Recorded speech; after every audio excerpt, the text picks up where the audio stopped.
Hi guys, welcome back to my channel. तो मैंने आपको एक प्रॉमिस किया था अपनी फर्स्ट वीडियो एसएफएम सीरीज के डालने के टाइम पे कि मैं आपको क्वेश्चंस भी कराऊंगी।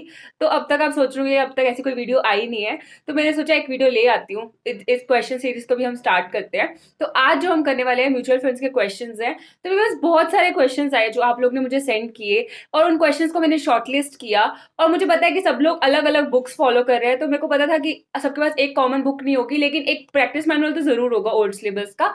तो मैंने उन क्वेश्चंस को पीएम में शॉर्टलिस्ट किया है, और वही क्वेश्चंस हम आज करने वाले हैं। So let's get started.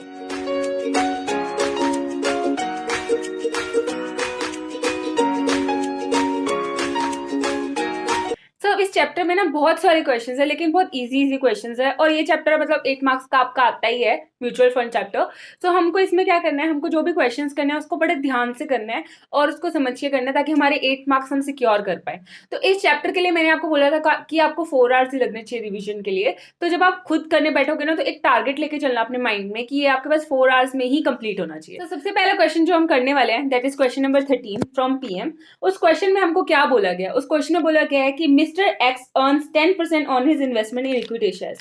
अब मिस्टर एक्स है, वो इक्विटी शेयर्स में इन्वेस्टमेंट करता है, और उसकी इन्वेस्टमेंट कितनी है राइट नाउ? 10%। तो मतलब अभी उसने जो इन्वेस्टमेंट कर रखी है उसके ऊपर वो 10% अर्निंग कर रहा है। He is considering a recently floated scheme of a mutual fund where the initial expenses are 6% and annual recurring expenses are expected to be 2%। अब इनिशियल एक्सपेंसेस क्या होते हैं? अगर आपने मेरी कंसेप्ट वाली वीडियो देखी है ना, तो आपको पता होगा कि इनिशियल एक्सपेंसेस क्या होते हैं।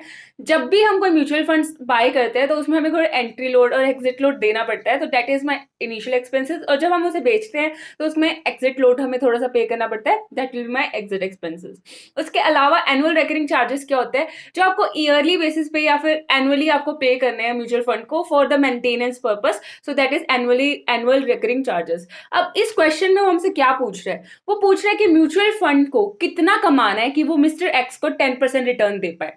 तो वो हम कैसे निकाल सकते हैं? उसको निकालने के लिए सिंपल, हमारे पास सिंपल तरीका है जो कि हम यूज करने वाले हैं। तो उसके लिए हमें क्या करना है, सबसे पहले हम देखें कि म्यूचुअल फंड को अभी वो कितना, मिस्टर एक्स को कितना प्रोवाइड कर रहा है। So mister X is earning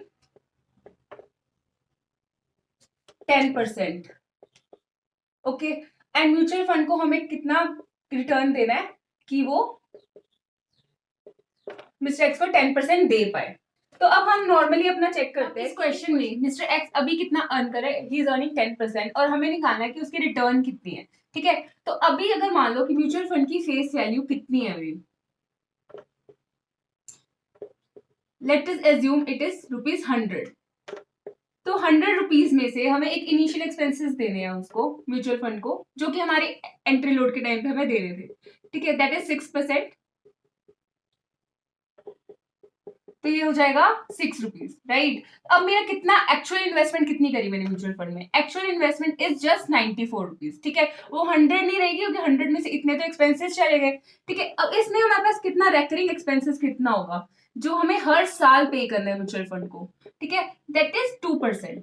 ठीक है, वो मेरा आएगा 1.88%, जो कि मेरा एवरी ईयर म्यूचुअल फंड को इतना तो मुझे पे करना है। अब इसके अलावा भी मुझे 10% अर्न करना है। 10% ऑन व्हाट? दिस अमाउंट, क्योंकि इस पे मिस्टर एक्स 10% अर्न कर रहा था सेम इस अमाउंट पे, तो उतना तो हमें उसे रिटर्न देना है। तो return to be offer to mister x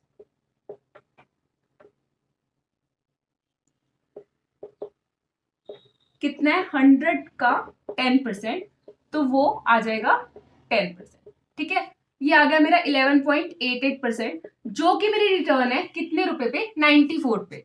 अब मुझे इसको 100% पे निकालना है, तो वो कितना आएगा? अगर 11.88 मेरा 94 पे है, तो 100 पे कितना आएगा? वो मेरा रिटर्न आ जाएगी।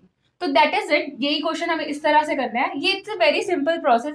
इसी तरीके से करोगे तो बहुत इजीली क्वेश्चन सॉल्व हो जाएगा। इसमें कोई फॉर्मूला की जरूरत नहीं है, कुछ भी नहीं है। पीएम में एक फॉर्मूला दिया हुआ है, बहुत कंफ्यूजिंग है। तो आप इस तरीके से इस क्वेश्चन को सॉल्व करना। इसके अलावा पीएम में 2-3 क्वेश्चन है जो सेम फॉर्मेट में है, तो उसको अगर आप हाथ से सॉल्व कर लोगे तो ये क्वेश्चन आपके लिए क्लियर हो जाएगा। अगर आपको कोई भी प्रॉब्लम आ रही है तो मुझे मेल कर देना, या फिर मेरे टेलीग्राम चैनल पे मुझे मैसेज कर देना, तो हम लोग साथ में मिलकर ये क्वेश्चन कि आपकी जो भी प्रॉब्लम है वो सॉल्व। तो चलिए अब नेक्स्ट क्वेश्चन शुरू करते हैं अपना। नेक्स्ट क्वेश्चन बहुत सिंपल क्वेश्चन पिक किया है मैंने, ताकि आपके बेसिक स्ट्रांग हो। तो this is called calculation of return. तो अब हम ये सॉल्व करने वाले हैं। तो ये इसके लिए मैंने क्वेश्चन नंबर 15 पिक किया है पीएम का। तो उस वो क्वेश्चन हमको क्या बोलता है, वो बोलता है अ mutual fund had a net asset value of ₹20 at the beginning of the month. तो उसकी जो बिगिनिंग ऑफ द मंथ पे उसकी नेट एसेट वैल्यू थी दैट इज ₹20।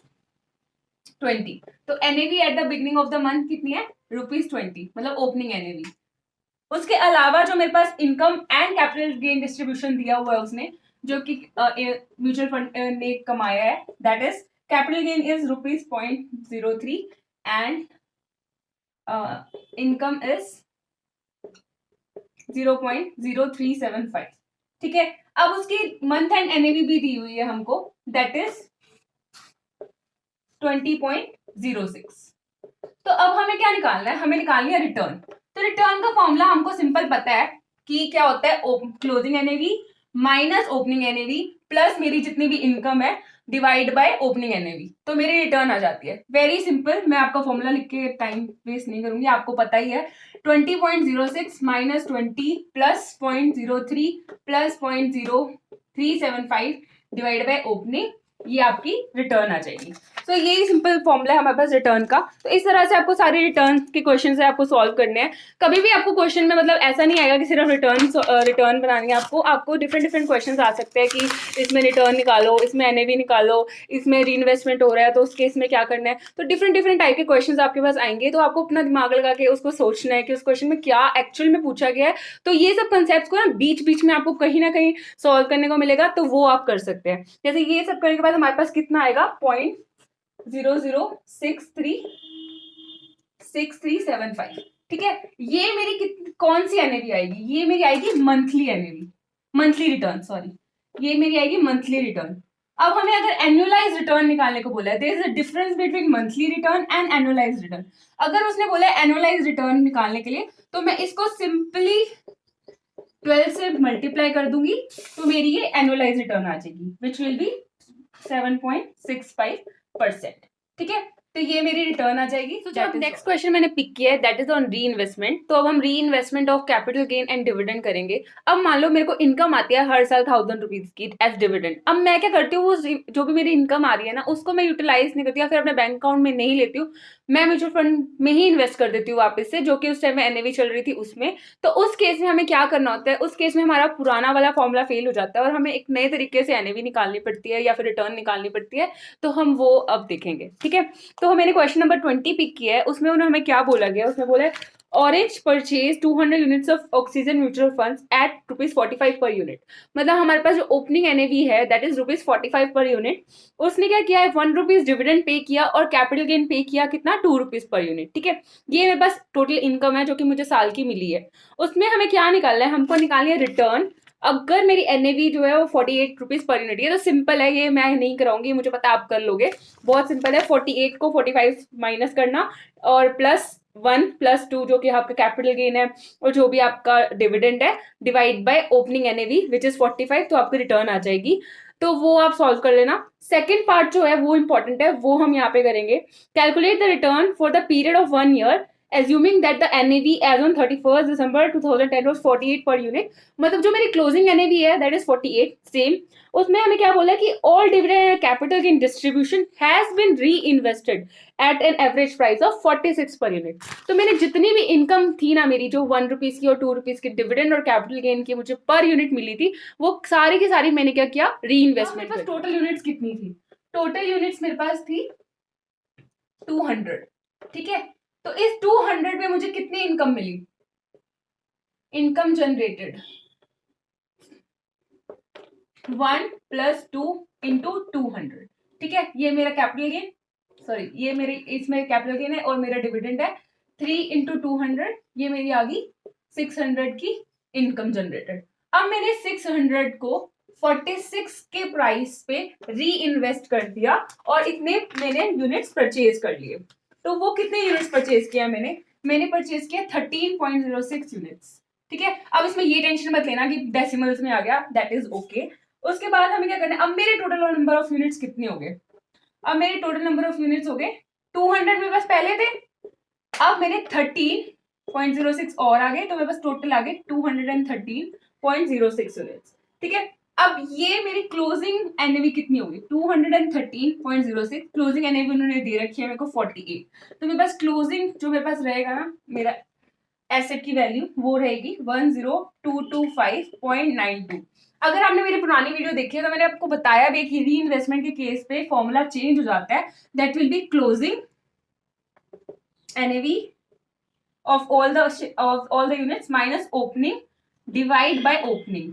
ठीक है, तो क्लोजिंग कितना आ गया मेरे पास 10225.92 माइनस ओपनिंग कितना था 200 इंटू 45, जो कि मेरा ओपनिंग एनएवी थी। अब 200 इंटू 45 नीचे आ जाएगा। तो इसको अगर हम सॉल्व करेंगे तो हमारे पास कितना आएगा, इसको सॉल्व करने के बाद मेरे पास आएगा 13.62%। तो ये मेरी आएगी average return if I reinvest all my income into the capital, into the units। अब आपके पास ये question number 17 and question number 18 है पीएम का, जो कि सेम कंसेप्ट पे है, रीइन्वेस्टमेंट के कंसेप्ट पे, वो कर लेना ताकि आपका ये कंसेप्ट क्लियर हो जाए। कभी कभी यही क्वेश्चन आपका 8 मार्क्स का आ जाता है और आपने देखा ये कितना सिंपल क्वेश्चन है, इसको हम इजीली स्कोर कर सकते हैं, तो ये अपने आप जरूर करें। अब जो नेक्स्ट क्वेश्चन हम करने वाले हैं that is based on calculation of yield. तो हमें क्या निकालना है, यील्ड निकालनी है ऑफ द एनुअलाइज्ड रिटर्न, या फिर जो भी हमारे पास म्यूचुअल फंड भी है। तो उसके लिए मैंने क्वेश्चन 25 पिक किया है, विच इज लाइक उसमें 3 स्कीम्स हमको दी हुई हैं, एक्स वाई एंड जेड। उसमें इन्वेस्टमेंट की डेट दे रखी है, अमाउंट दे रखा है, एनएवी दे रखी है, डिविडेंड दे रखा है और एनएवी क्लोजिंग एनएवी दे रखी है। ठीक है, तो हमको निकालने effective yield on per annum basis की पर एनम मतलब उसने कितना अर्न किया, कितनी रिटर्न थी हमारी तीनों स्कीम्स की। ठीक है, तो अब हम इसमें एक टेबल बनाएंगे जिसमें हमें तीनों चीजें दे रखी है। अब हमारे पास 3 स्कीम्स है, एक्स वाई एंड जेड। ठीक है, ये 3 स्कीम्स की हमें यील्ड निकालनी है। तो हम पहले तीनों स्कीम्स को अंडरस्टैंड करते हैं कि उसमें हमें क्या क्या दिया हुआ है। सबसे पहली चीज जो हमें दी हुई है दैट इज इन्वेस्टमेंट। अब इन्वेस्टमेंट्स कितनी है, मिस्टर एक्स वाली स्कीम में जो हमने इन्वेस्ट कर रखी है दैट इज 5 लाख रुपीज। ठीक है, वाई में हमने जो किया हुआ है invest that is 1 lakh and Z में हमने कितना किया, सिर्फ 50,000। ठीक है, इसके अलावा हमको क्या दे रखा है, ओपनिंग एनएवी। वो कितनी है, ओपनिंग एनएवी है 10.5, 10 एंड 10। ठीक है, अब हमें पता है नंबर ऑफ यूनिट्स कैसे निकालनी है। नंबर ऑफ यूनिट्स निकालने के लिए हम जितने हमने इन्वेस्टमेंट करी थी और कितने में परचेज किया था उसको डिवाइड कर देंगे तो हमारे पास नंबर ऑफ यूनिट्स आ जाएंगी। ठीक है, तो अब ये जेड की तो सिंपल है 5,000, वाई की भी 10,000 आ जाएगी और एक्स की कितनी रहेगी मेरी 47619.05। ये मेरी आ गई नंबर ऑफ यूनिट्स। ठीक है, अब हमें यील्ड निकालनी है। अब हमारे पास ये यूनिट एनएवी दी हुई है कि क्लोजिंग एनएवी। अब क्लोजिंग एनएवी कितनी है 10.40, 10.10 और 9.80। अब कितना चेंज आया है एनएवी में, मतलब मेरी जो ओपनिंग, अब हमें इसमें कैपिटल गेन या फिर डिविडेंड या फिर कोई इनकम नहीं दी हुई है, तो हमारे पास जो ओनली जो रिटर्न या फिर जितने भी हमारे पास इनकम है that is a change in NAV. तो कितनी चेंज आया हुआ है एनएवी में, यहाँ पे हमने देखा कि पॉजिटिव नहीं नेगेटिव है ना, क्योंकि 10.5 था और अब 10.40 हो गया, तो भी नेगेटिव 0.10। यहाँ पे कितना होगा, बढ़ेगा कि घटेगा, 10 से 10.10 हुई है राइट। अब यहाँ पे 10 से 9.80 हुई है, यहाँ पे क्या साइन आएगा, यहाँ पे नहीं माइनस आएगा ना, गलत, यहाँ पे आएगा हमारा पॉजिटिव क्योंकि ये बढ़ा है। ठीक है, यहाँ पे मेरा घटा है तो ये मेरा नेगेटिव साइन आएगा, तो ये मेरी एनएवी डिक्रीज हुई है। इसके अलावा हमें इसमें डिविडेंड दिया हुआ है, डिविडेंड कितना है 9,500, 1,500 और सी का कोई डिविडेंड हमें नहीं दिया हुआ है, तो देयर इज नो डिविडेंड। तो ये भी मेरी इनकम है और ये भी मेरी इनकम है।